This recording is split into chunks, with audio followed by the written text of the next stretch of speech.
É ótimo. Bom, então estamos iniciando oficialmente a aula de hoje. Boa noite a todas as pessoas que estão participando e as que vão também acompanhar a gravação. Bom, esse já é o nosso quarto encontro desse semestre. Nós iniciamos com uma discussão sobre o conceito de literatura negra, literatura afrodescendente, de ancestralidade negra, afro-brasileira, né? Não com o intuito de chegar num conceito fechado e definitivo, mas aproveitando os argumentos que cada teórico, cada crítico, cada historiador elenca para discutir um conceito, nós aproveitamos essa argumentação para pensar sobre essa literatura, que é o nosso objeto de estudo nesse semestre e continuará sendo no semestre que vem também. Depois, no encontro passado, o antes do feriado, né, faz 15 dias que a gente não conversa, porque teve o feriado da semana passada. No último encontro, nós discutimos um pouco, refletimos um pouco sobre o intelectual, o autor negro, né? Quais as implicações desse sujeito, dessa pessoa negra que sai da condição de objeto de pesquisa para sujeito de reflexão, sujeito de criação, no sentido canônico, né? Que fique claro, porque a pessoa negra, o intelectual negro, o artista negro sempre existiu. Mas as nossas estruturas acadêmicas, universitárias, de pesquisa, sempre muito elitizada, muito racista, criando obstáculos de todas as ordens para a ampliação da voz dessas pessoas. E isso a gente discutiu, vem mudando, né? Mais lento do que a gente gostaria, mas enfim, quais as implicações filosóficas dessa presença negra enquanto produção do conhecimento? Pois bem, a gente já, durante as nossas discussões, a gente tem tocado um ponto que todos nós temos falado muito sobre isso, em torno do epistemicídio, né, do epistemicídio negro, esse termo, esse conceito que a Sueli Carneiro organizou, propôs, né, primeiramente na tese dela de doutorado, que foi defendida no final da década de 90, início da década de 2000, não sei, acho que foi em 95, ou 2005, uma coisa assim, faz muito tempo, 2005. E só agora, 2023, que saiu em livro.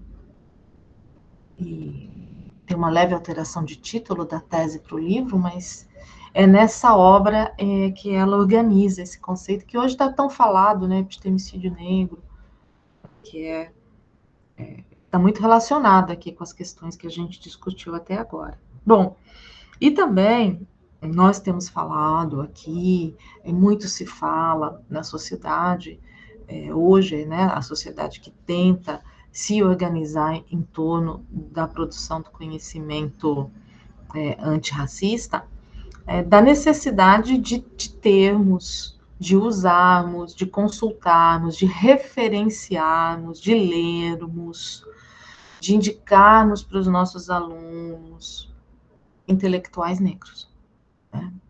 A produção afrocentrada. Não apenas no sentido da pessoa, né, ser negra, mas da sua pesquisa estar afrocentrada, né? Ser uma pesquisa que mobiliza conhecimentos, saberes da tradição e do contemporâneo afrodiaspórico. Bom, então a gente vai sair um pouco da teoria e vamos fazer isso. Vamos para a prática. Vamos ver aqui, a partir de hoje, o que é que acontece quando a gente estuda literatura, analisa textos literários com conceitos e referências afrocentradas.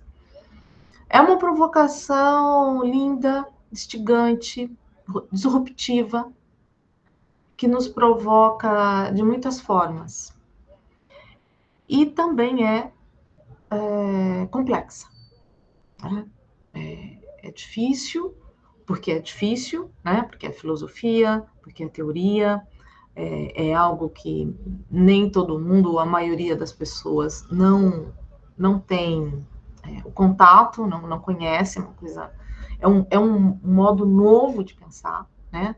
A cabeça do intelectual mundial, né? Mas eu vou falar aqui do brasileiro, tá eurocentrada, tá colonializada, e esse processo de decolonizar as cabeças, as mentalidades, as bibliografias é um desafio para todos, né?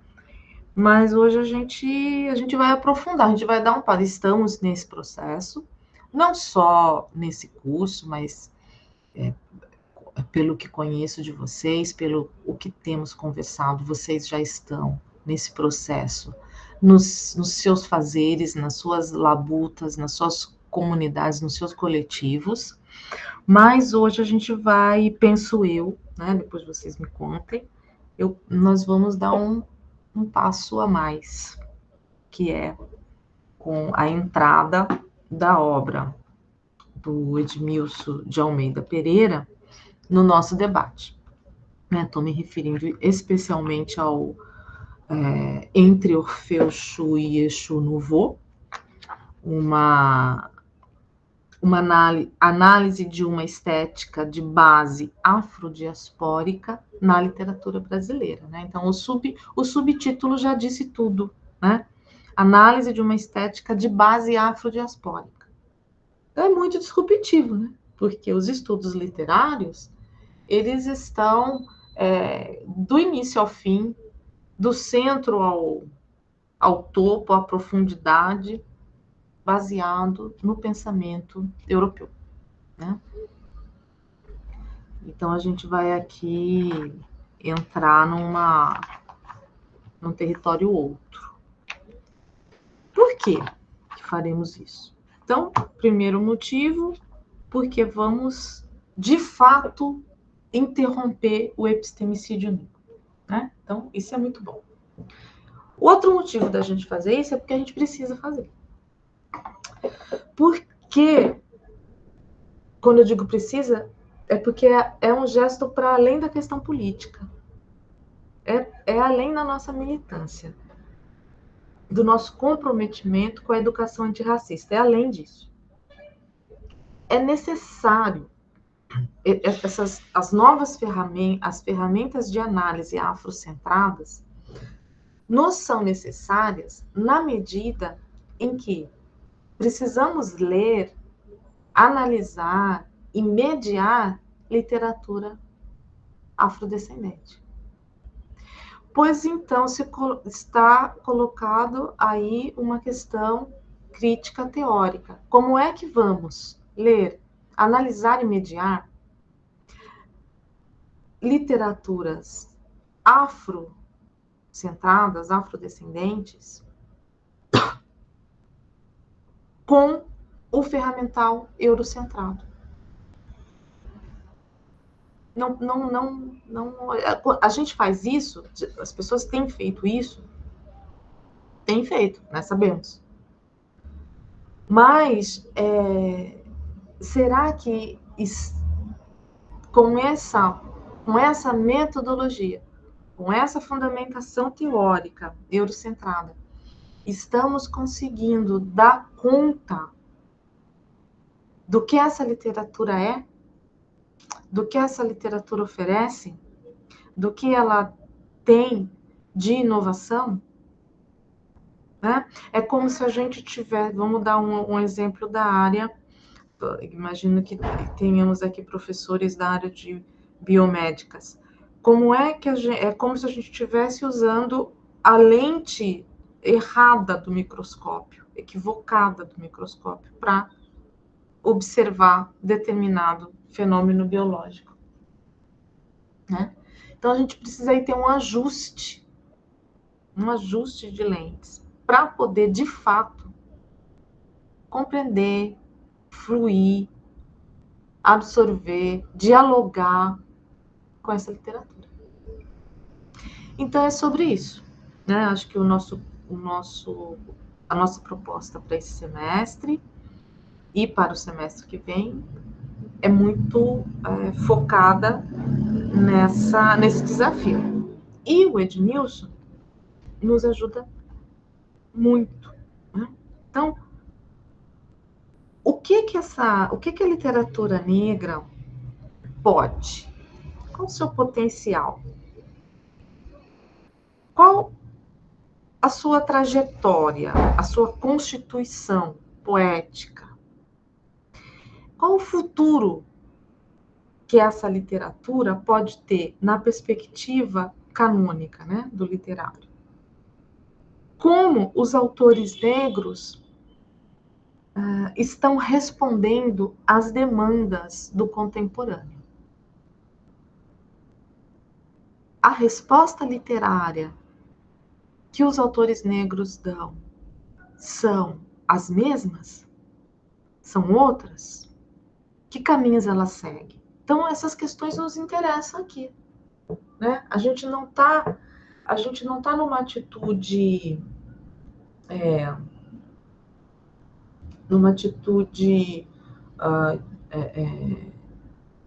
de olhar para essa literatura como se fosse apenas mais outra literatura. Né? O nosso olhar aqui quer capturar as especificidades.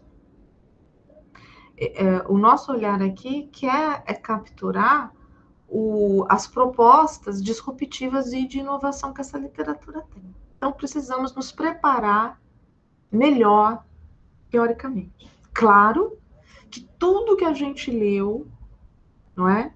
De estruturalismo, de pós-estruturalismo, de formalismo, de psicanálise, das teorias bakhtinianas, dos percursos da recepção do leitor,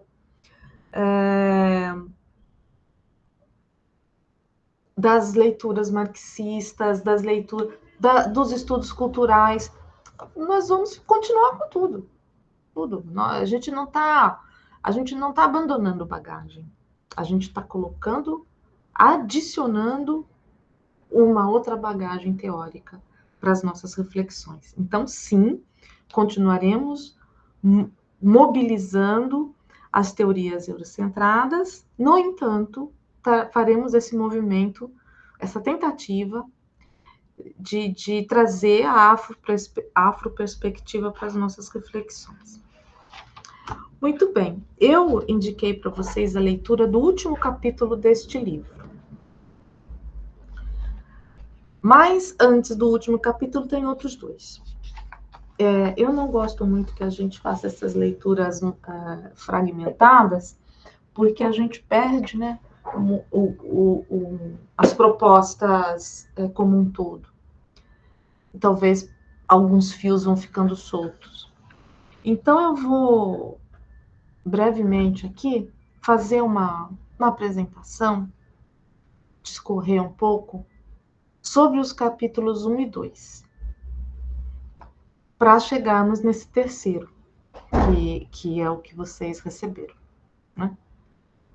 Ninguém precisa ficar vexado, porque, como vocês viram lá na nossa programação, nós permaneceremos no texto do Edmilson. Tudo bem? Permaneceremos no texto do Edmilson por mais 2 encontros, né? Ou 3.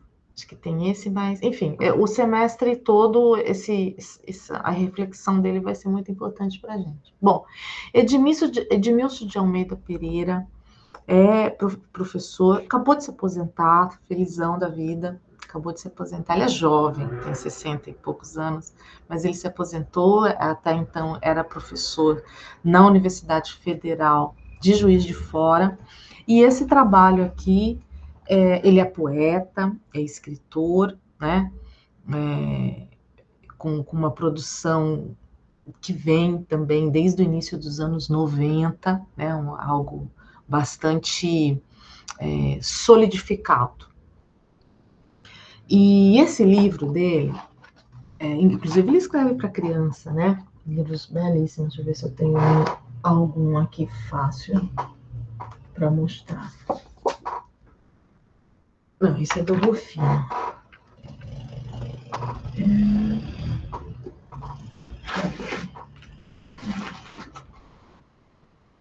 Aqui assim.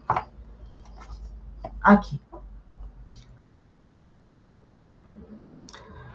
Os Reizinhos de Congo.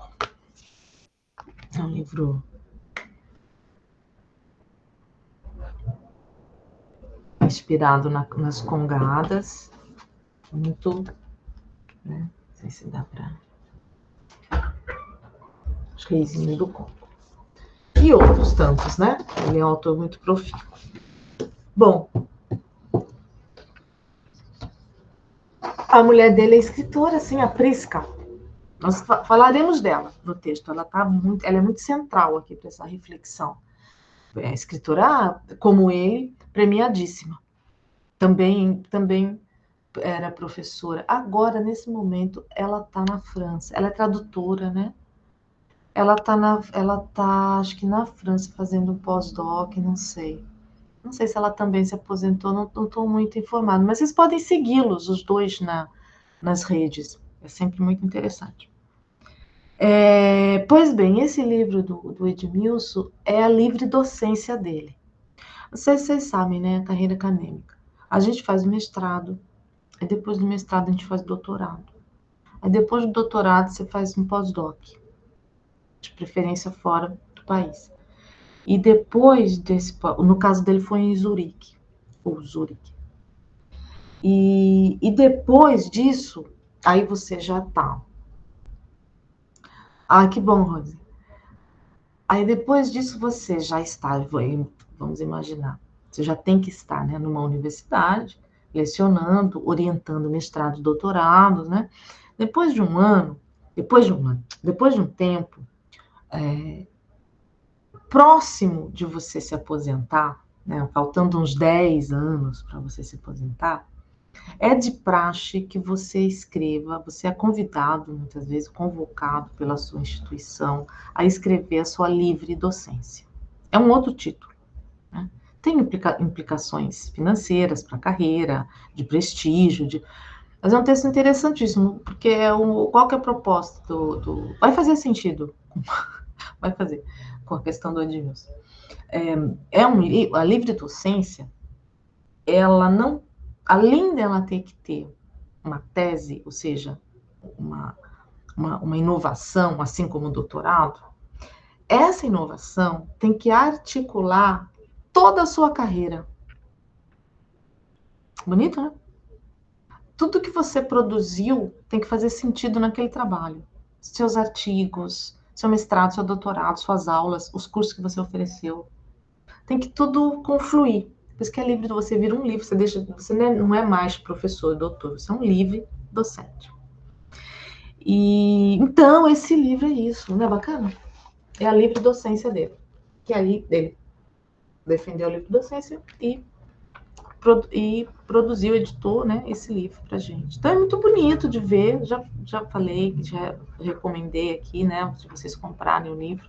É muito bonito de ver a construção do pensamento, né, a memória, porque ele vai buscar memória, né, do que ele está produzindo desde a década de 80.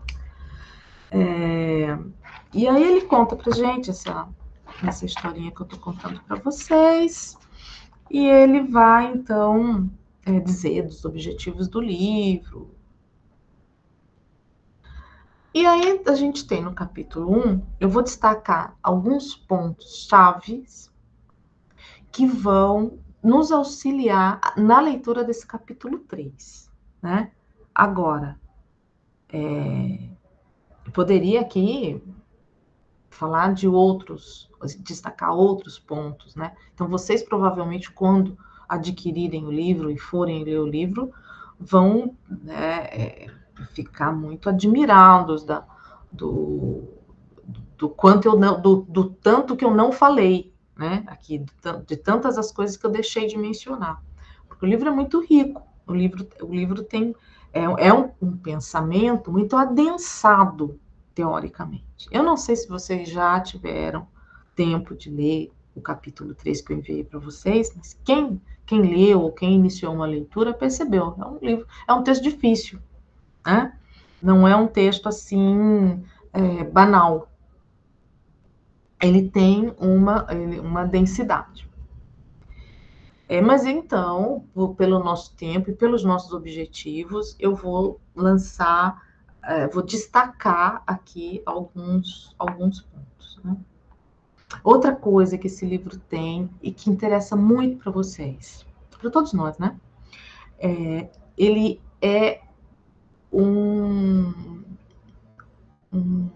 ele tem uma variedade gigantesca de citações de autores negros, literatura negra, né? Então, muitos poetas, ele faz referências a muitos poetas, muitas poetas.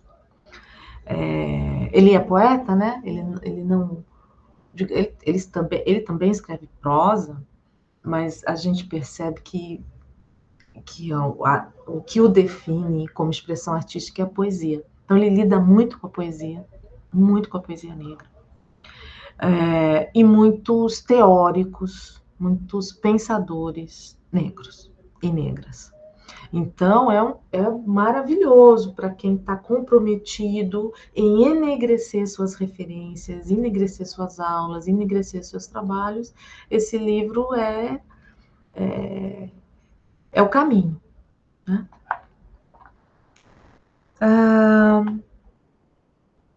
Então, veja que interessante. Há uma coisa que ele já organiza de saída. Pra vocês terem uma ideia, está lá na página 34. Talvez haja aqui pessoas que já adquiriram o livro, então pode acompanhar aqui o raciocínio da minha apresentação. Estou lá na página 34. Não fiquem preocupados, eu vou chegar muito rápido na página 100, tá? Às vezes a gente até desanima, né? Quando a professora começa um texto que para vocês começa na 100, a pessoa ainda está lá na 34, mas vai ser rápido, prometo. Ele já aqui vai trazer para a gente essa ideia de que a poesia negra, a literatura afrodescendente, ela traz 5 temas recorrentes. Ele observa, eu concordo, e acho que vocês também vão concordar, 5 temas recorrentes na produção de literatura negra. Primeiro tema, a afirmação de um sujeito enunciador negro. É muito importante para o sujeito do enunciado, na literatura negra, se colocar como pessoa negra. E aí ele dá um exemplo de alguns versos de Carlos de Assunção, no poema Protesto. Sou eu quem grita, sou eu. O enganado no passado, preterido no presente. Sou eu quem grita, sou eu. Essa ideia do eu que fala é uma pessoa negra é muito importante para a literatura negra. Segunda característica muito presente, a denúncia da violência e da exclusão social. Outro ponto muito importante na literatura negra. Outro exemplo que ele dá, outros versos, dessa vez de José Carlos Limeira, do poema Confissões, Compromissos. Rasguemos, por fim, estas histórias de grilhões, sem esquecê-las, porque afinal pesam sobre nossos ombros e teimam em ferir o futuro. Poderia, né, Desafio vocês a abrir qualquer livro de literatura negra e a maioria vai ser de denúncia da violência, de exclusão social. Né? O CUT, por exemplo, tem uma obra praticamente toda dedicada. Terceira característica, valorização das heranças afrodescendentes. Outra verdade, não é? Literatura negra busca, proclama, celebra, valoriza as heranças afrodescendentes. E aí agora ele vai dar um exemplo do poeta Oliveira Silveira, do poema Encontrei Minhas Origens. Encontrei em doces palavras cantos, em furiosos tambores ritos. Encontrei minhas origens na cor da minha pele, nos lanhos da minha alma, em mim. Bonito esse exemplo. Aqui também a gente vai ter um encontro, você começa a ter encontro de aspectos, né? Por exemplo, nesses versos do Oliveira, nós temos 2 aspectos, pelo menos. Ao mesmo tempo que tem a valorização da herança afrodescendente, tem a afirmação de um sujeito enunciador negro, né? O em mim. E como que o afrodescendente aparece aqui no poema? Nos cantos, nos tambores e nos ritos. Né? São essas 3 palavras que nos remetem às questões afrodescendentes. Quarto aspecto presente na literatura negra. A reapropriação positiva de símbolos associados negativamente aos negros. Outra verdade. A literatura negra, o autor negro, ele com frequência busca romper com o padrão racista de pensamento e faz uma reapropriação, uma nova roupagem, uma recolocação dos símbolos que estão normalmente associados negativamente aos negros. Então, por exemplo, aqui ele vai trazer o Solano Trindade. Ele cita muito o Solano Trindade. Poema Navio Negreiro. Lá vem o navio negreiro, lá vem ele sobre o mar. Lá vem o navio negreiro, vamos, minha gente, sonhar. Lá vem o navio negreiro por águas brasilianas. Lá vem o navio negreiro trazendo carga humana. Lá vem o navio negreiro cheio de melancolia. Lá vem o navio negreiro cheinho de poesia. Lá vem o navio negreiro com carga de resistência. Lá vem o navio negreiro cheinho de inteligência. Então, ele recoloca a imagem do navio negreiro num lugar não apenas dessa imagem objetal de escravizados, né? Mas vai trazer aí a ideia de humano, de poesia, de inteligência, né? De vida.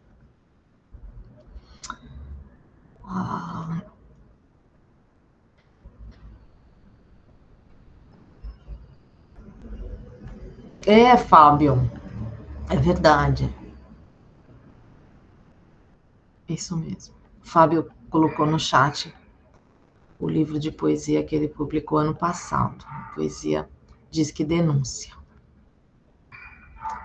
Pois a gente pode, inclusive, Fábio, se você se sentir à vontade, trazer um dos seus poemas para nossa análise, né? É sempre bom poder ouvir o poeta também, né? Sobre sua obra. E um quinto aspecto, o reconhecimento das figuras heróicas negras. Verdade, não é? E especialmente em literatura infantil negra, isso está muito frequente. Muitos livros, a gente vê um movimento grande de livros trazendo, né, recolocando heróis negros como personagens, né, reconhecendo o valor dessas figuras. Então, Dandara, Zumbi, né? Teve aquele livro que eu fiz o prefácio, fiz a apresentação, o livro da Flávia, né? Com as mulheres negras. O Samir, ele não consegue ficar longe da gente, né? Ele fala que vai ficar no outro curso e fica dando... Ele está ouvindo aqui toda a nossa conversa. Muito bom, Samir. E está lembrando aqui da MF Solano Trindade. Boa lembrança. E para exemplificar esse quinto aspecto, o Edmilson vai trazer um poema, de alguns versos do poema Zumbi é Senhor dos Caminhos, de Jonatas da Silva.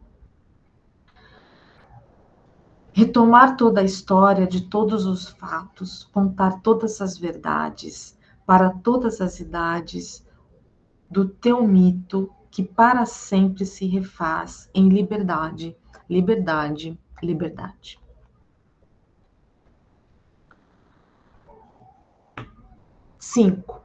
Vimos 5 aspectos que eu concordo, e imagino que vocês também, que de fato estão muito presentes na literatura negra. Aí ele faz 2 adendos. Ele discorre longamente, eu vou só passar rápido, senão a gente fica aqui a noite toda. 2 adendos à questão dos aspectos. O primeiro adendo. A negritude fechou questão em torno da cor negra como signo de identidade de determinado sujeito africano. Então, a literatura, o Edmilson está dizendo a nós, eu concordo com ele, a literatura negra fechou questão que o sujeito do enunciado dessa literatura tem a cor negra. E Edmilson continua. O que ocasionou debates tensos quando da aplicação desse critério a regiões de mestiçagens do Caribe, por exemplo. Eu acho interessante ele citar Caribe e não Brasil, porque Brasil é uma região de mestiçagem, né?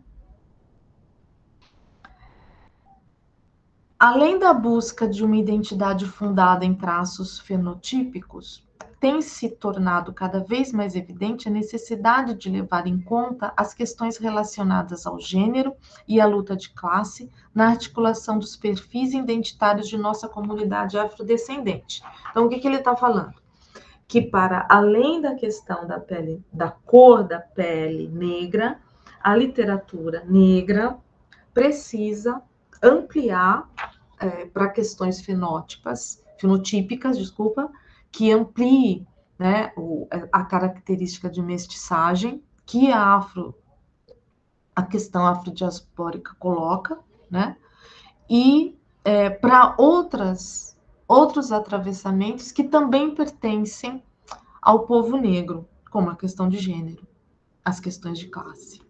Né? Uma literatura que articule isso. Bom, o outro adendo que ele faz na questão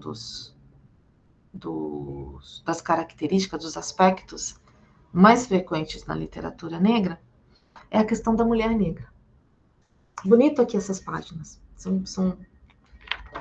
Aqui ele vai se demorar um bom tempo sobre esse tema. Valorização da mulher negra.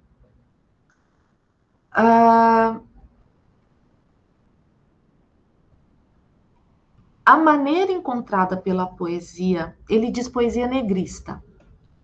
A maneira encontrada pela poesia negrista para valorizar a mulher negra, baseando-se nas referências à sensualidade, como um dos atributos de sua personalidade, contrasta com a visão de autoras negras e não negras de várias partes das Américas, que denunciam a violência sobre o corpo feminino e reivindicam o direito de vivenciarem com autonomia suas afetividades e suas experiências históricas e sociais. Ao que ele está se referindo aqui? O poeta negro, o homem poeta negro, o ele dele negro, vai enaltecer a mulher negra justamente naqueles aspectos nos quais a mulher negra e a mulher não negra e as mulheres que pensam de um modo feminista não querem ser observadas assim, né? Aí um questionamento. Então, olha que atrito interessante que ele vai notar. Então, vocês imaginem quantas páginas ele vai se demorar para falar de um assunto tão polêmico, né? Posso até ler aqui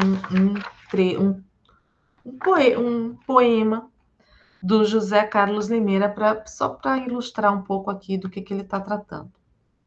Falando dos teus olhos mornos, descobrindo minha carne, teus lábios macios, tua pele negra, negra, falando dos teus braços, teu colo, esta vontade rude que me dá de morder tuas coxas, para matar esta fome doentia de tuas ancas. Então é a essa poesia que ele está se referindo, né? Precisa ser revista. Bom, então como que uma questão ética, né, essa questão ética pode ser entendida? Ele coloca duas propostas. É possível falarmos sobre as mulheres negras sem, contudo, reduzi-las à condição de objeto. Para tanto, é preciso estabelecermos a releitura crítica dos discursos centrados no sujeito masculino. Importante falar masculino presentes na heranças sociais e literárias que recebemos. Então, veja, um homem negro, um poeta negro, um intelectual negro, fazendo uma crítica ao modo como, tradicionalmente, o poeta negro fala, poetiza a mulher negra. Então, ele está dizendo, precisamos mudar. E B, é importante falarmos sobre as mulheres negras, sem, no entanto, falarmos pelas mulheres negras, como se elas não tivessem seus próprios discursos. Daí a necessidade de realizarmos a crítica aos discursos dominantes que tendem a tutelar os discursos dos grupos socialmente favorecidos. Importantíssimo, né? Esse parênteses aqui. Isso é uma questão presente no movimento negro, né? A mulher negra, ela ficou politicamente e socialmente nesses lugares, né? nesses entre lugares de luta constante. Então, se está no movimento racial, no movimento negro, e tem que brigar, além de brigar no movimento, de ter a luta antirracista, no movimento negro, dentro do movimento negro ela tem que brigar pela luta antirracista das mulheres negras, né? Tem que brigar pelas especificidades da mulher. Se ela está no movimento feminista, ela tem que se colocar ali pelas as especificidades da mulher negra, né? Então, o Edmilson está trazendo isso para a literatura, para como a gente lê e como a gente escreve, né? Como os poetas escrevem sobre as mulheres. Então, ele diz, podemos falar sobre, mas não podemos falar pela mulher.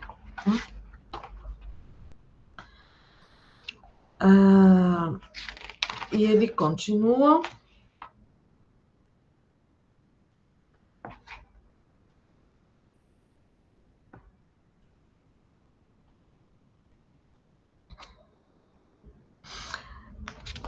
Agora, todas essas questões são introdutórias, né? Mais uma questão introdutória para pensar. Literatura.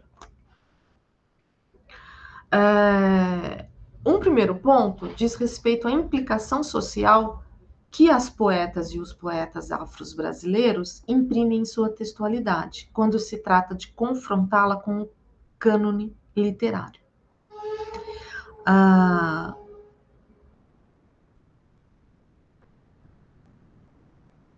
É inerente a essa textualidade a reivindicação de valor estético, voltado para o reconhecimento do caráter literário da obra.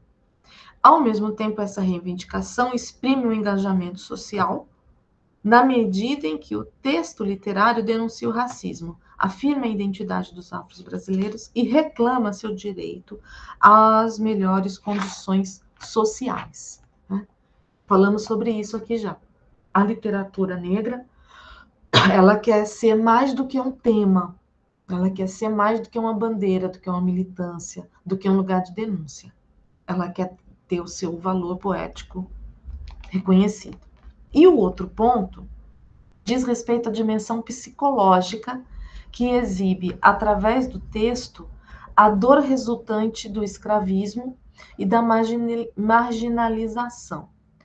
Paralelamente, evidencia-se o desejo de superar a dor, sinalizando que, além da sobrevivência, os afro-brasileiros são sujeitos competentes para viverem e organizarem sua atuação na história, para amarem e se realizarem como indivíduos e coletividade.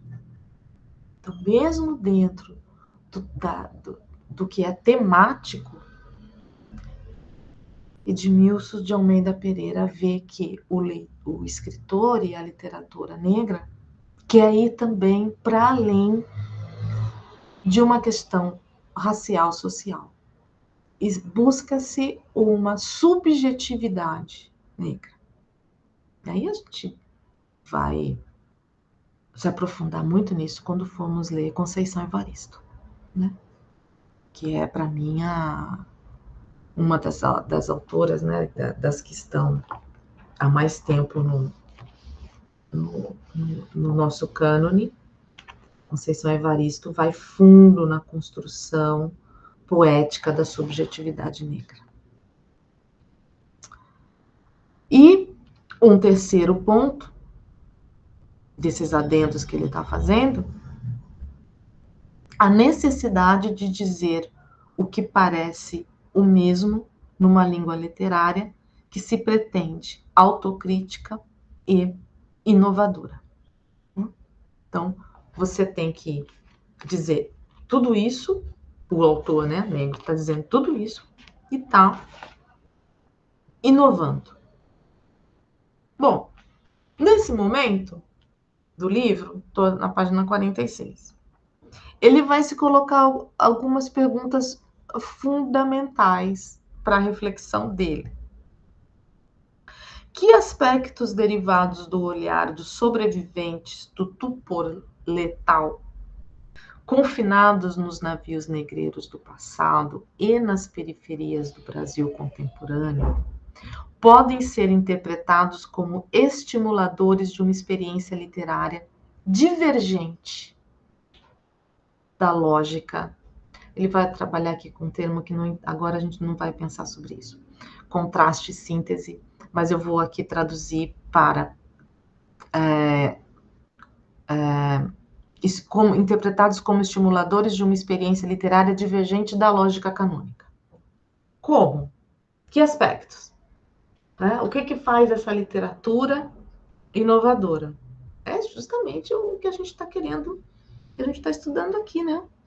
Então, para responder essa pergunta, que também é nossa, ele vai propor caminhos e reflexões. Primeiro, o enfrentamento da crise da linguagem, que remete a uma antiga e nem sempre bem resolvida questão do fazer literário. Ou seja, como é possível narrar deste núcleo do horror? Eu acho isso uma questão fundamental. Vou fazer uma volta. A gente que eu digo, a Academia Brasileira Eurocentrada, lê muito, conversa muito, tem muitas aulas, muitos cursos, muitas palestras, muitos congressos sobre os pensadores de Frankfurt, né? Benjamin, Adorno, em especial. Na nossa área de letras, claro que aí na filosofia teremos outros nomes, né? Na arquitetura também teremos outros nomes, mas na literatura, na comunicação, a gente pensa muito, a gente utiliza muito esses dois autores, Benjamin e Adorno. E esses autores, eles estão muito marcados, não só eles, né? Quase tudo que a gente lê vem com essa marca do Holocausto. Né? E uma questão que fica, né, que o Adorno coloca, que o Benjamin repercute, né, que o Primo Levi vai trazer muito bem, é como produzir literatura depois da barbárie. Né? Como o poeta, o escritor, o artista pode produzir beleza, né? Criação de linguagens inovadoras depois do que foi o Holocausto, da Segunda Guerra Mundial. E aí tem todo um desenvolvimento sobre essa teoria do horror. Ele está fazendo um deslocamento que eu gosto muito de pensar dessa forma, né? Ele está trazendo a escravidão como um núcleo de horror. Então ele está aqui, eu entendo assim, né? Ele está aqui perguntando como é que podemos escrever literatura depois do horror dos navios negreiros, primeiro o rapto, o sequestro, o navio negreiro, a escravização, e depois todo esse processo de marginalização, criminalização, né, empobrecimento e morte e genocídio do povo negro no Brasil. Como fazer poesia?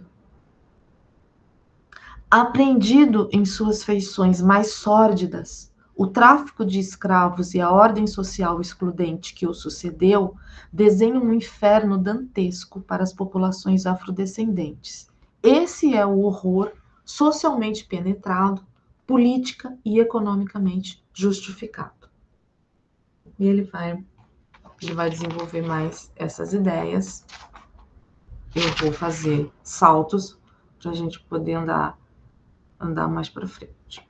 Bom, um outro ponto que ele, além dessa questão, porque eu acho que também quando ele coloca essa questão, a gente volta lá naqueles aspectos, né, naqueles 5 aspectos, que é o escritor, o poeta negro, tentando responder a essa provocação. Como fazer poesia depois do núcleo de horror? Então, uma resposta é usando aqueles 5 aspectos. Ele continua.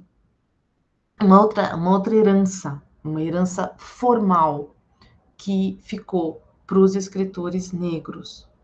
Uma herança formal do realismo e do naturalismo e do modernismo, gerando um discurso denso que se filia ao chamado realismo social.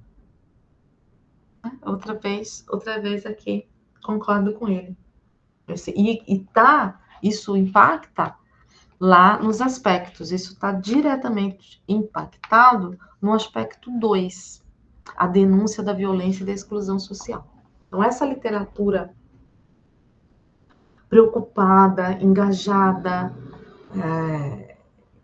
dedicada à denúncia da violência e da exclusão social, ela, por vezes, acaba presa a um realismo, a um naturalismo e a um modernismo muito intenso e perseverante.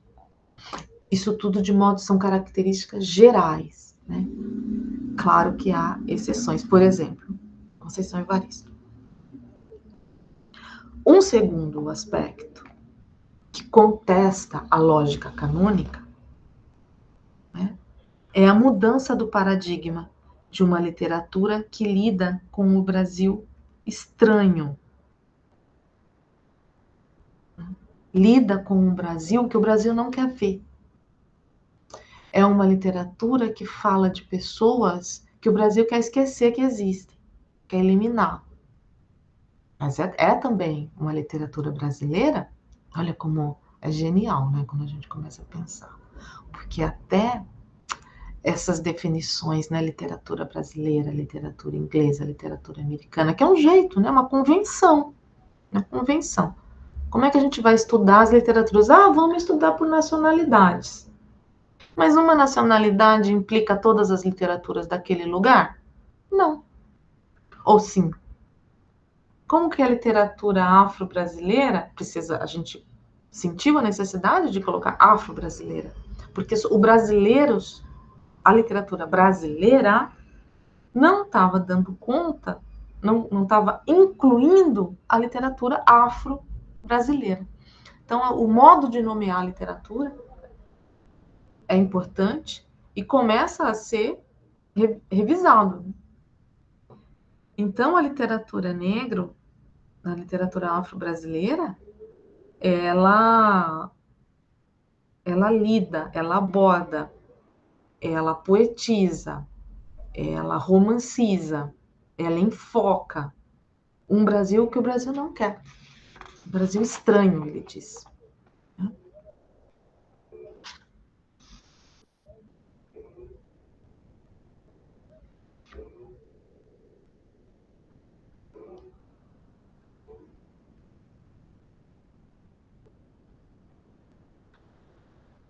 Muito bem.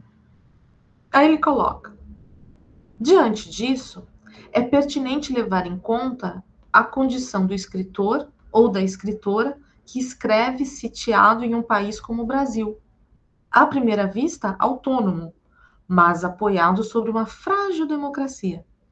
Para os autores negros e as autoras negras que se dedicam a essa matriz da literatura brasileira, a condição de viver sitiado é mais contundente, pois vivem o dilema de escrever dentro de um modelo social que aceita e recusa, paradoxalmente, a diáspora africana.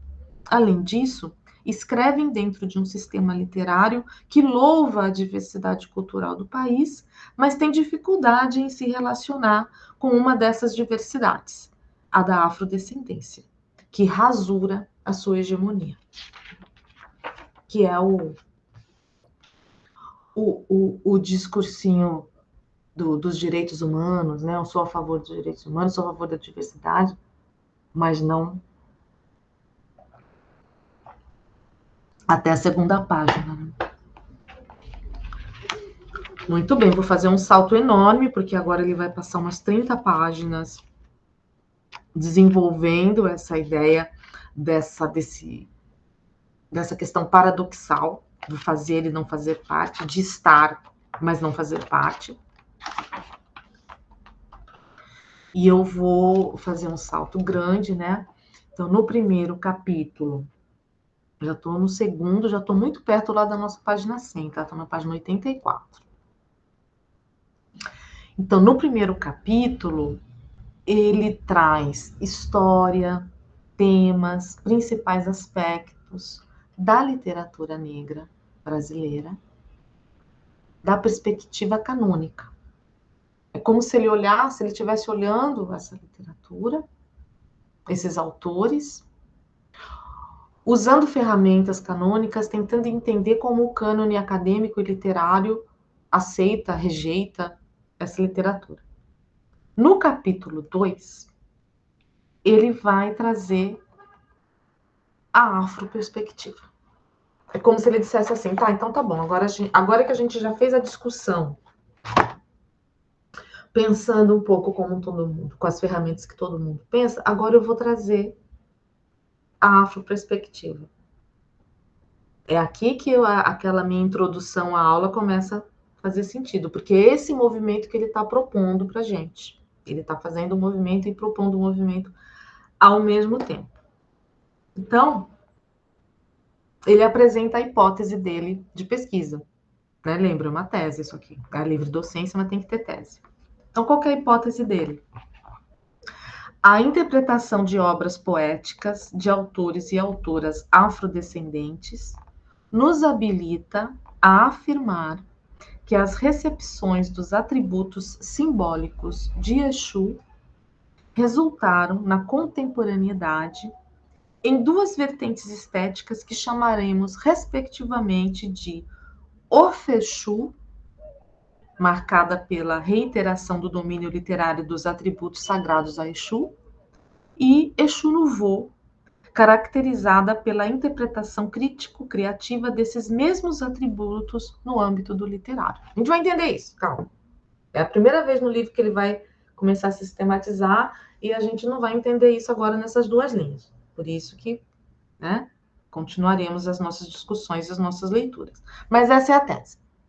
Ele vai buscar nas referências afrodiaspóricas do sagrado afrodiaspórico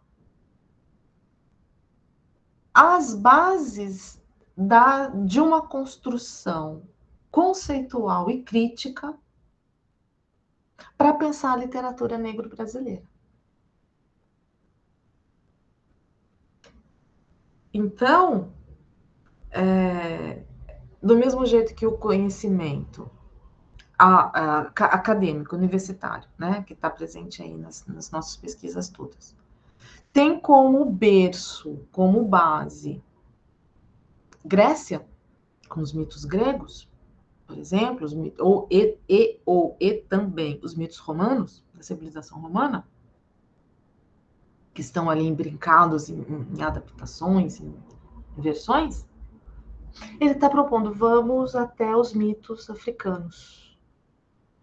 Vamos até o sagrado africano e ver como o que vem de lá para a gente transformar em conceitos, em ferramentas teóricas e, a partir daí, ler, analisar e mediar e escrever, né, Fábio, literatura negra.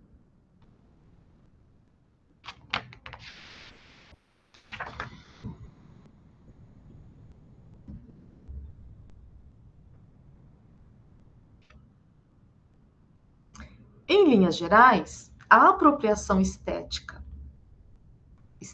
poética, tá? Dos atributos de Exu vincula-se a uma lógica da repetição e da manutenção do legado. Esse modo Orfeu-Exu de se apropriar da tradição é reconhecido e valorizado no contexto afrodiaspórico como índice de recuperação de um patrimônio cujo processo de ruptura se acelerou com o colonialismo europeu e a instauração da escravidão moderna. Se para Eliot, o poeta e teórico, essa reiteração da tradição é uma prática danosa no contexto da literatura inglesa e ocidental, podemos dizer, de outra perspectiva, que nesse mesmo contexto ocidental, a repetição será estimulada pelo conceito Orfeu-Exu. E a partir do reconhecimento e da reiteração da tradição, esse conceito cria as condições para a estruturação de um suplemento, que é o conceito Exu no Voo. Muito bem. Aí aqui o livro tá no centro nervoso. Ele mostrou a tese é inovadora, é disruptiva, né? A gente sabe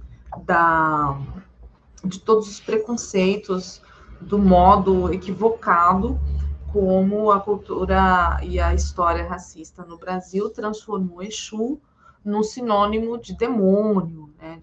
de diabo, de algo que não pode falar, que não pode ser dito, que é proibido, enfim.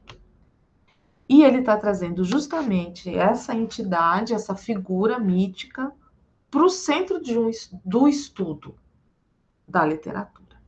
Mas ele se explica, ele lança a ideia, e aí agora ele vai passar mais 30 páginas explicando o que ele entende como Exu. Então começa o subitem que ele intitulou Os Eixos Bantu e Urubá da Epistemologia Afrodiaspórica. Né? Ele vai mobilizar Stuart Hall, Eduardo Glissant, o Paul Gilroy, o Muniz Sodré e a Leda Maria Martins, entre outros, mas principalmente esses, para explicar como o movimento afrodiaspórico, em especial Bantu e Yorubá, culminam nessa expressão forte e inevitável que é Exu.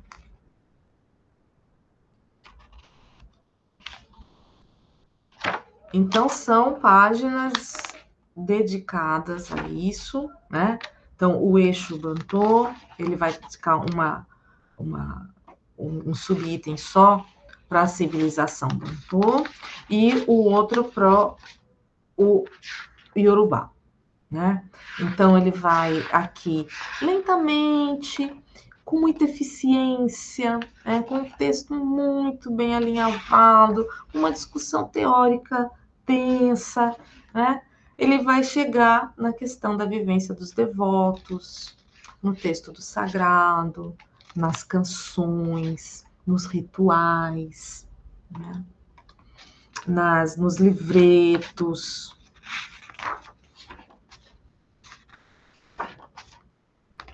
São 30 páginas muito interessantes. E como essas manifestações vão ser desterritorializadas e depois eu nunca sei falar essa palavra portuguesa.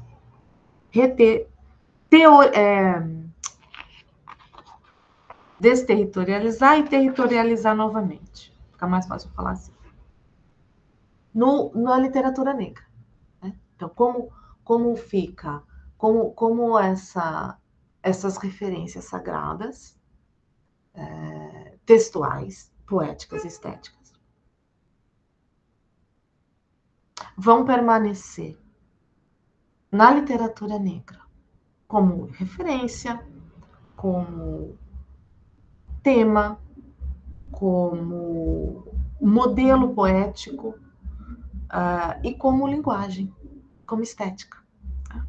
E o Exu é o centro que ele vai fazer mobilizar. E aí chega no capítulo 3, que é o capítulo que eu pedi para vocês lerem. Eu vou fazer uma pausa aqui para ouvir um pouco vocês, como tudo isso tem chegado para vocês. Aproveitar também dar uma olhada no chat. Os microfones estão abertos. Façam uso da fala do modo que acharem melhor.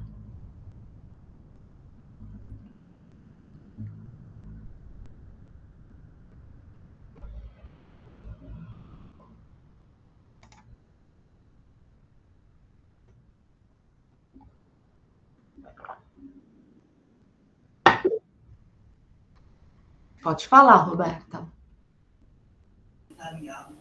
Oi, professora, tudo bom?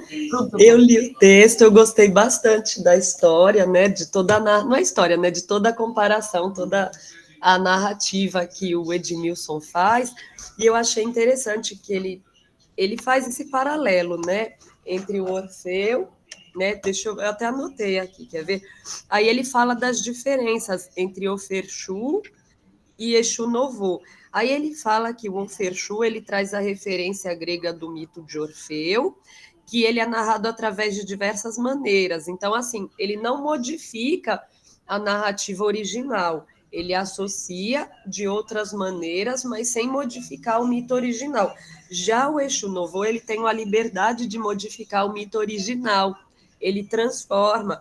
Aí ele cita o poema, ele escreve, né, o poema Cine-Olho, do Ricardo Aleixo, e aí ele mostra que, através das metáforas contemporâneas, há um contraponto ao texto ritual. Então, ele já faz toda essa modificação, porque nesse poema, o Ricardo ele fala de um menino pelo cenário urbano e apresenta referências a Exu através da poesia concreta. Então, ele já modifica bastante o mito original. Enquanto que o primeiro, o Oferchu, como no poema Padê de Exu Libertador, do Abdias Nascimento, ele já traz as referências que têm uma lógica com a religião, né, da Umbanda e do Candomblé. Então, ele não modifica o mito original. Já o segundo, ele tem a liberdade de modificar. E eu gostei muito, assim, das narrativas, né?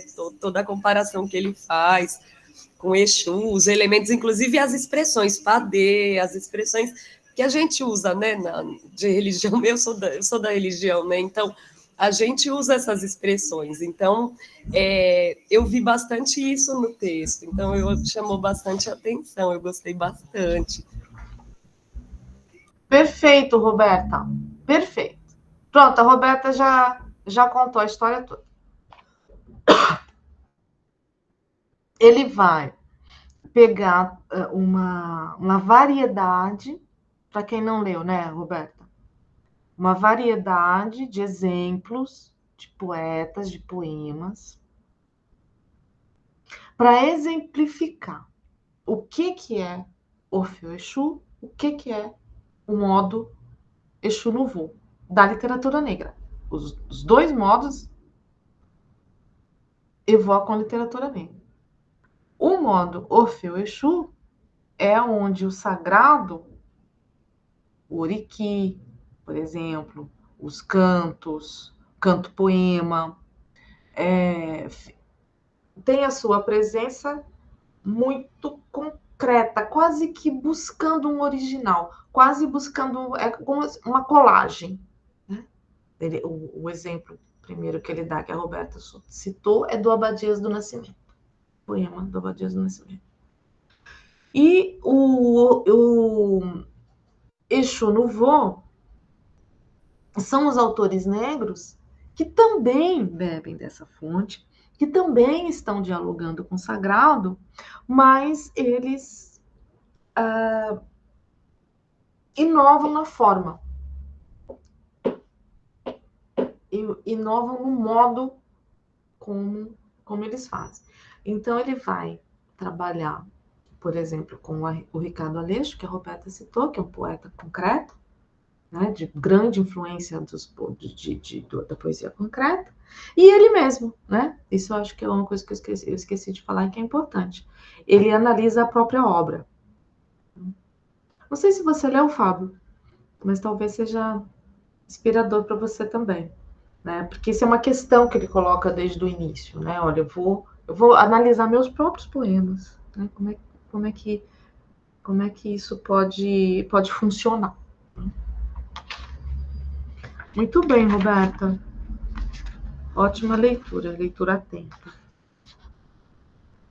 Alguém mais quer compartilhar? Pode falar, Roberta.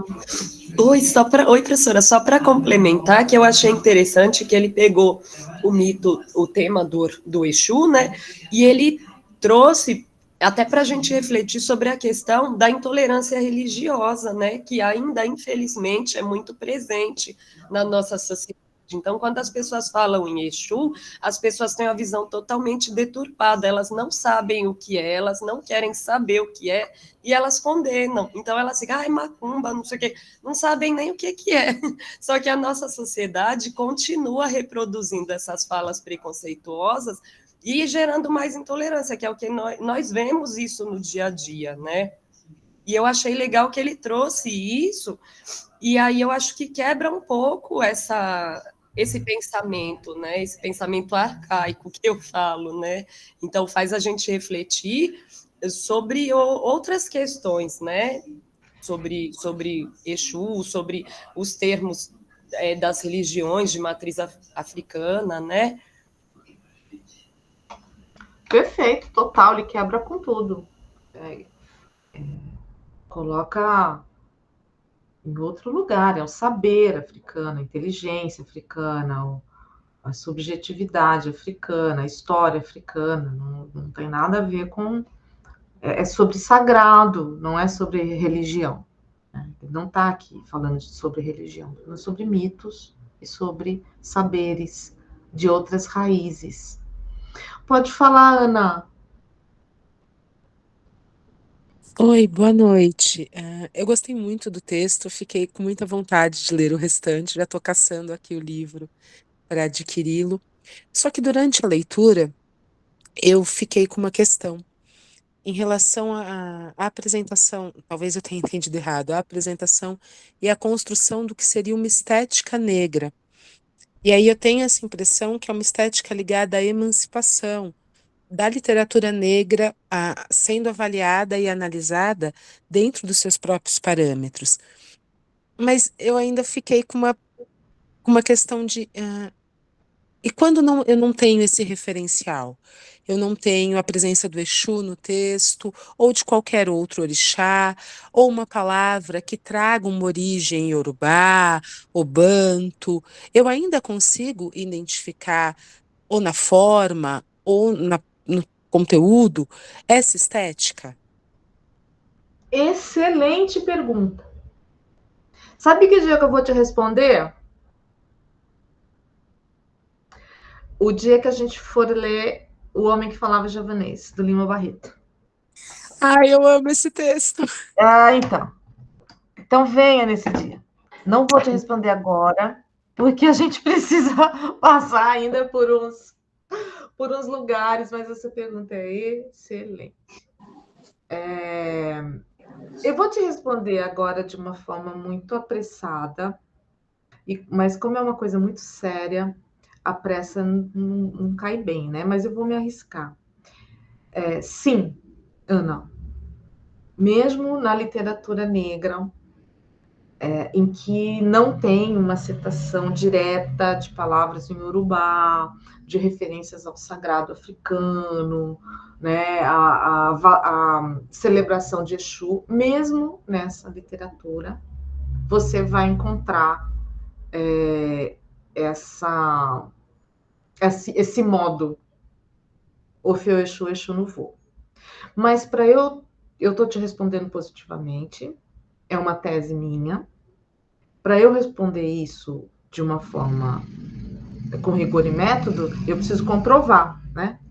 Então eu vou comprovar quando a gente for ler o Homem que Falava Javanês. Tá bom? Tá ótimo, agora eu tô ansiosa pra aula.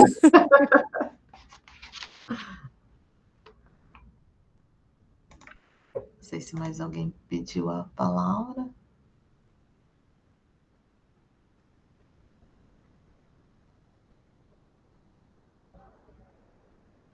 Não. O Fábio concordando aqui com a gente. Isso. Muito bem. Bom, o que acontece agora? Eu elaborei uma proposta. Nós vamos continuar nesse tema, não acabou, né? Nós vamos continuar. A gente está só começando com o Edmilson. O Edmilson estará conosco, né? O Edmilson, o texto do Edmilson, as reflexões dele estará conosco nos próximos encontros também. Eu preparei para gente, porque eu considero, não sei como essas coisas estão chegando para vocês, que sentido está fazendo, como está ecoando, né, essas reflexões. Mas eu realmente acredito que aqui, nesse texto, nessa conversa, nessa literatura que a gente vai ler, que a gente está lendo, tem um caminho muito promissor e revolucionário do modo como a gente lê literatura. Em geral. Viu, Ana? Em geral. Inclusive. Não só a literatura negra. Então,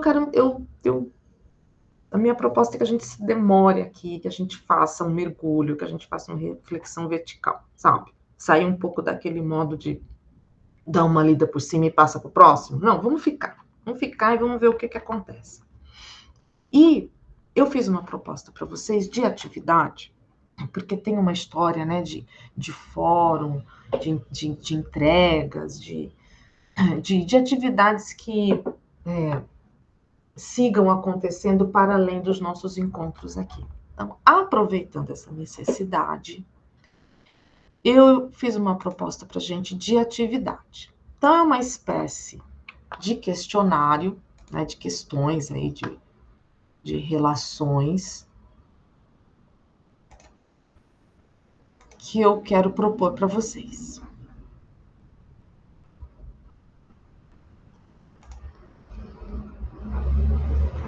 Tá, tô compartilhando a tela? Sim. Não. Sim? Ó, Sim. que bom. Eu não estou vendo vocês, tá? Então, por favor, se alguém for se manifestar, tem que usar a voz. Vamos ver se vai continuar dando certo, senão eu volto lá. Que agora tá no balãozinho, né? Ou não? Isso, está aparecendo sim. Agora tá a apresentação? Não, nós continuamos vendo a sua tela mesmo, com a lateral de todos os slides. E agora? Não mudou. Não? Tá, vou ter que interromper e fazer de novo. Um minuto.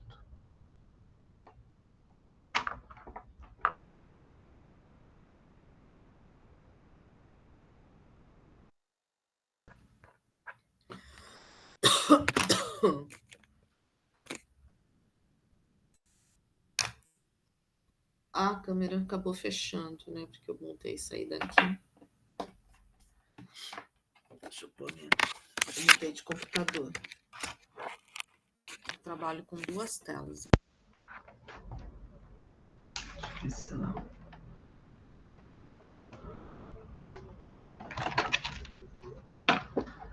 Com essa câmera mesmo. Vamos lá.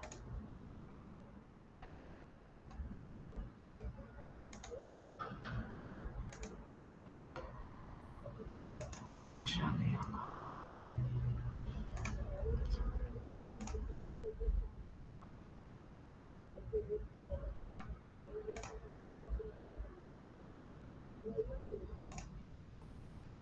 E agora, pessoal? Está a apresentação. Tá? A tela tá mexendo? Tá sim, tá mexendo. Ah, ótimo. Então funcionou. Então, muito bem. É uma espécie de trabalho de final de curso, mas não dá para ninguém entrar em pânico. Depois que eu escrevi isso aqui, me arrependi, porque ficou parecendo uma coisa tão didática, tão obrigatória, tão. Não é, ficou parecendo um castigo, né? Aquelas palavrinhas que ninguém aguenta ouvir. Prova, trabalho, resenha, né? Faça uma resenha. A pessoa já começa a ter convulsão. Mas, enfim, são algumas questões que eu quero colocar para vocês em cima desse texto que vocês têm. Esse capítulo 3, tá? Todas essas questões estão muito localizadas, pensando aí na leitura do capítulo 3. Então, uma primeira pergunta. Vocês vão ver que cada pergunta acaba acompanhando a leitura. E a gente vai acabar fazendo aqui um exercício que eu chamaria de um fichamento reflexivo. Né? Vocês vão, ao mesmo tempo que vocês vão anotar os principais pontos do texto, vocês vão pensar sobre ele. Né? Vocês vão refletir. É uma oportunidade que tá tudo tão corrido, né? A gente recebe os estímulos e nem tem tempo de responder aos estímulos, né? Esse encontro, amanhã já é outro, já é outra aula, já é outra palestra, já é outro tema, e depois é outro, e depois é outra pessoa, e a gente fica estimulado, mas não tem tempo de responder, de construir um pensamento que seja nosso, digo, de cada um de nós, né? Então, vocês não têm tempo, por exemplo, né, diante desse texto tão fabuloso do Edmilson, de parar e pensar. Bom, vou pensar a minha prática de mediação de literatura com essas ferramentas que o Edmilson está aqui apresentando. Quero fazer isso. Como é que eu faço isso? Porque já a professora Beth já está trazendo outra coisa, outra história, outro texto. Ou eu quero escrever uma poesia, quero escrever um conto respondendo os desafios que o Edmilson coloca. Né? Mas quando? Em que momento eu posso fazer isso? Né? Ou simplesmente eu quero poder entender melhor esse texto, não entendi nada. Né? Ficaram algumas palavras ecoando, mas entender, eu não entendi. Se pedir para eu explicar o que é Orfeu Exu, eu não sei explicar. Então, assim, esse questionário é para a gente ter o tempo de leitura e reflexão desse texto, tá? Então, uma primeira pergunta que eu coloco.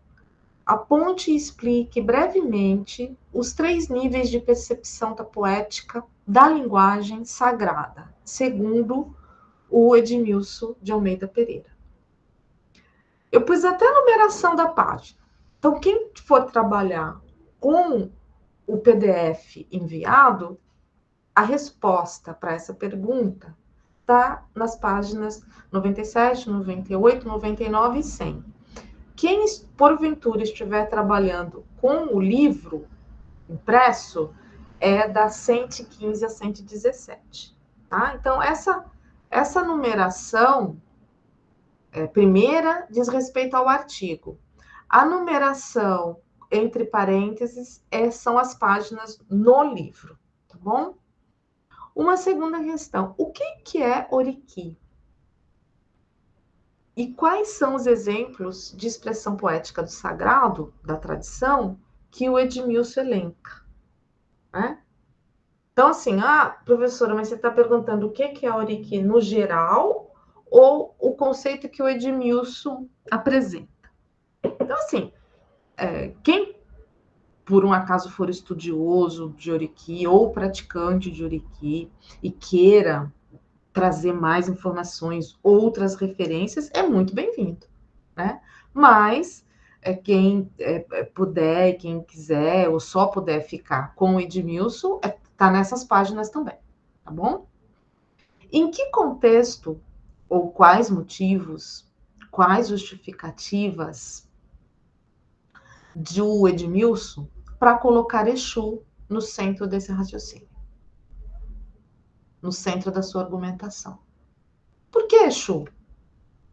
Ele poderia... Por que não é Iemanjá? Por exemplo.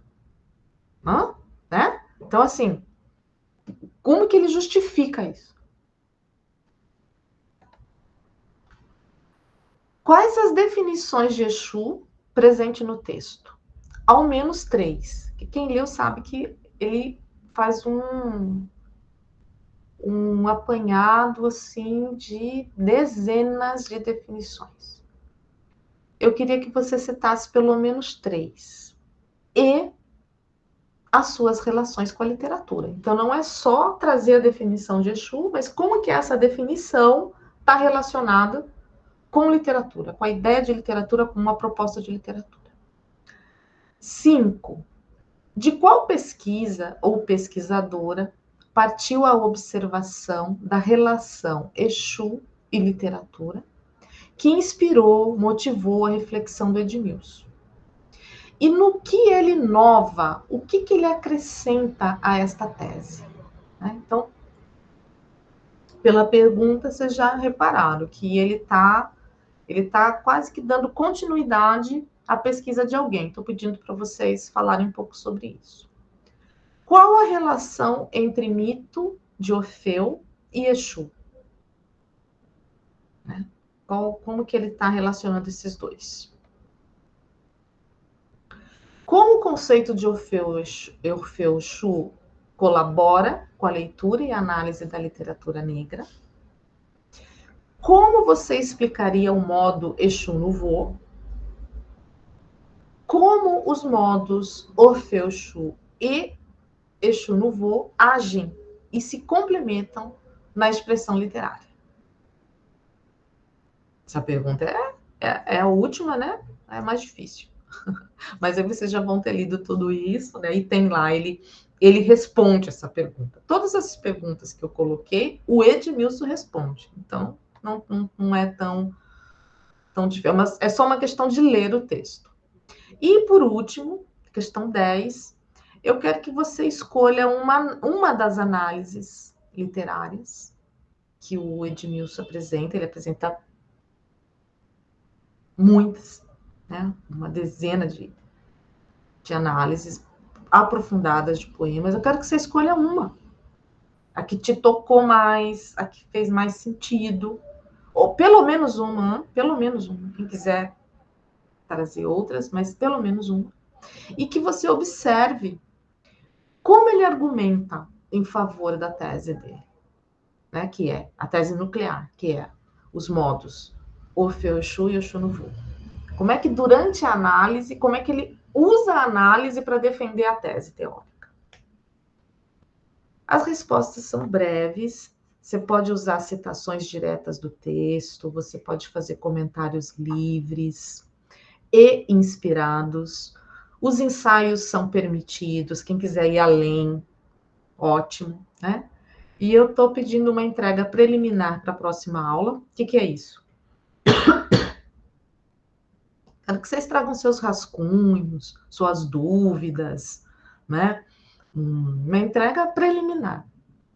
Uma entrega parcial no dia 20 de junho e uma entrega final no nosso último encontro de semestre, que é 27 de junho. Então, é um exercício que nós vamos fazer durante esse mês, né, nos próximos 15 dias, mas as entregas têm que ir acontecendo semana a semana. Por quê? Porque é nesse momento da entrega parcial, da entrega preliminar, que vai ser a riqueza da gente tirar dúvidas, da gente trocar. Ué, o que aconteceu aqui? Encerrar a apresentação. Beleza. Consegui. Tá? Da gente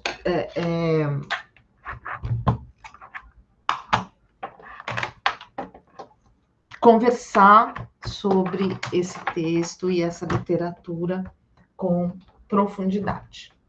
Voltei aqui para outra tela. Acho que eu voltei.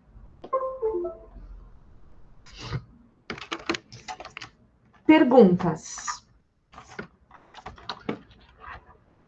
As perguntas vão ser postadas no fórum. Eu vou também enviar esse arquivo para vocês. Nossa, deu alteração aqui, né?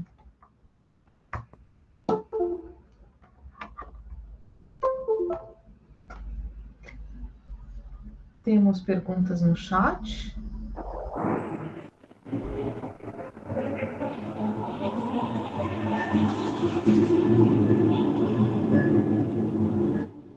Não, ainda não estão no Classroom. Eu trabalhei nelas hoje. Tá? Tudo bem? Pode ser assim?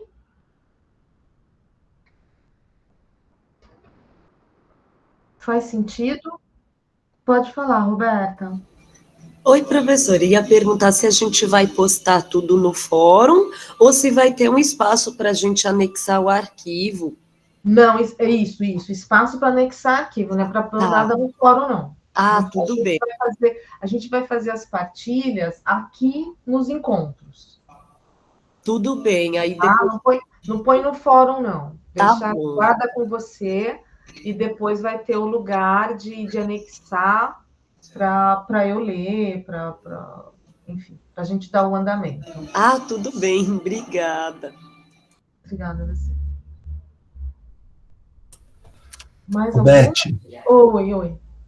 Então, como foi perguntado, eu vi que você já respondeu também, né? Então, depois a gente vai compartilhar esse arquivo, né, essas perguntas no Classroom, né, para vocês retomarem, inclusive as páginas, para fazer a leitura ou a releitura, né?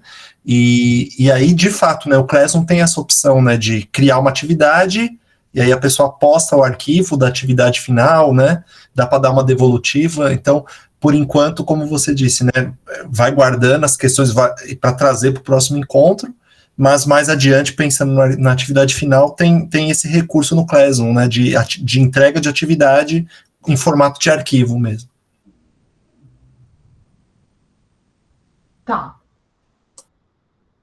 Legal. Isso, Gilda, isso. É uma é uma tentativa de criar uma oportunidade de organizar ideias, de produzir textos, né? Eu tô muito mobilizada a incentivar a produção intelectual, acadêmica dos educadores em geral e em especial dos intelectuais, das pessoas negras, porque esse formato nos é cobrado, sabe? E a gente... Eu não vou falar em terceira pessoa do plural porque seria hipócrita. Eu tenho uma produção acadêmica muito extensa, reconhecida, premiada. Eu não vou fazer esse papel aqui. Mas, no geral, em especial, as mulheres negras, as mulheres mestiças, as professoras, os professores negros mestiços e os educadores em geral estão muito ocupados dando aula, né? Fazendo o corre todo acontecer, formando as pessoas. E aí, quando chega no momento de ter uma promoção, de prestar um concurso, enfim, né? De acessar os lugares prestigiados da sociedade do trabalho e do labor, fica impedido, porque não escreveu. E aí você vai lá, você conversa com a pessoa, eu, né? Que estou lá fazendo seleção para mestrado, seleção para doutorado, que estou em banca de concurso, que estou trabalhando com vários companheiros, felizmente, pelas ações afirmativas, pela entrada de pessoas negras na universidade, e aí a gente tem que se deparar com essa situação. Mas cadê a produção? De um modo geral, politicamente, a minha resposta é: produz tanto quanto qualquer outro. Mas vocês sabem que sempre nos cobram mais, né? E então eu acho que de toda forma a gente tem que tentar, e eu quero muito incentivar vocês a produzir conhecimento. Não é? Entende o que eu estou falando, né? Não sei se está fazendo sentido. Para além de mediar conhecimento, para além de divulgar conhecimento, para além de formar pessoas, que já está excelente, viu? Está excelente. Mas para quem quer ir dar um passo mais aí para o lado, ou mais para frente, ou mais para cima, não sei que referência a gente pode usar, ou mais para baixo até, né?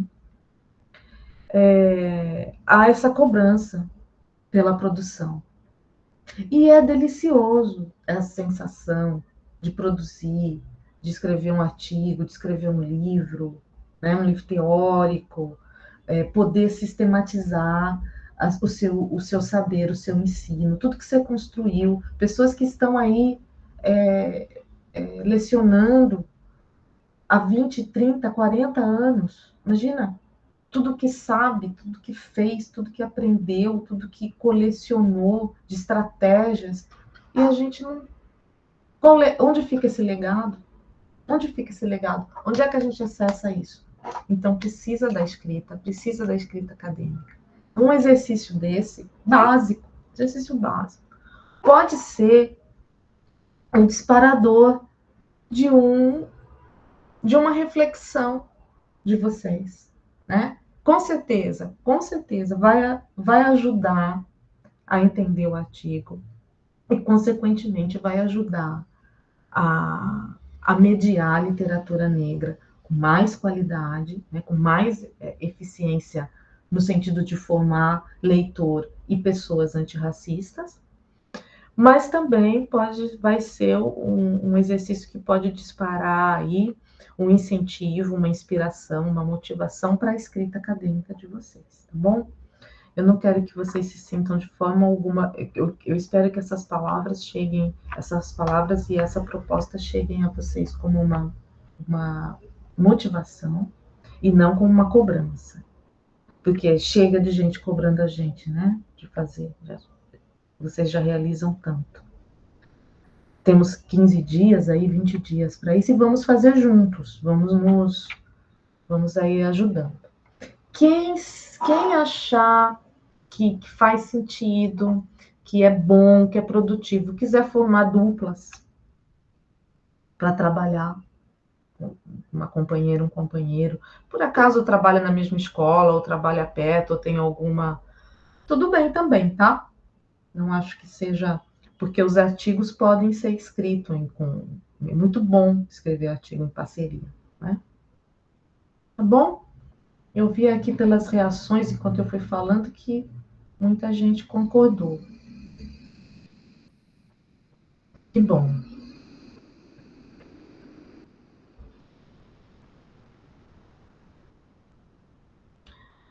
Essa história de 2 telas, eu perdi o meu cursor. Não estou conseguindo.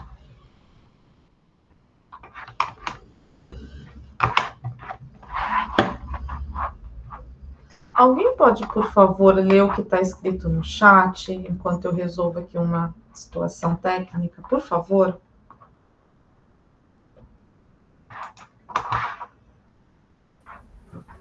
Oi, Beth. Não, o pessoal foi só corroborando, né, endossando o que você disse, concordando, né, com essa fala em relação à produção acadêmica. A gente criar caminhos, né, mesmo que nas dificuldades, para ter essa produção intelectual e pensarmos nós, educadores, como intelectuais, como produtores de conhecimento e de registros também documentais, né, das nossas práticas, né, acho que isso é muito importante. Aí a Roberta só colocou que a forma como as perguntas estão organizadas podem ajudar a estudar outras produções acadêmicas e para realmente analisarmos os contextos. Achei muito bom, porque realmente essas questões que você colocou servem para o texto do Edmilson, mas tem um formato instrumental ali, né, para análise que daria para ser usado tranquilamente em outras leituras, né? Isso, muito bem. Que bom que fez sentido. Perguntas norteadoras. Agora eu consegui, Samir. Voltei aqui o meu cursor. Muito bem. É isso por hoje. Podemos encerrar. Se vocês não tiverem mais nada para perguntar, para acrescentar, a gente encerra por hoje. Acho que foi uma aula bem densa, assim, né? De conceitos e de... Obrigada a vocês. Boa noite. Bom, boa noite. Deixa eu encerrar a gravação, né, Beth? Peraí.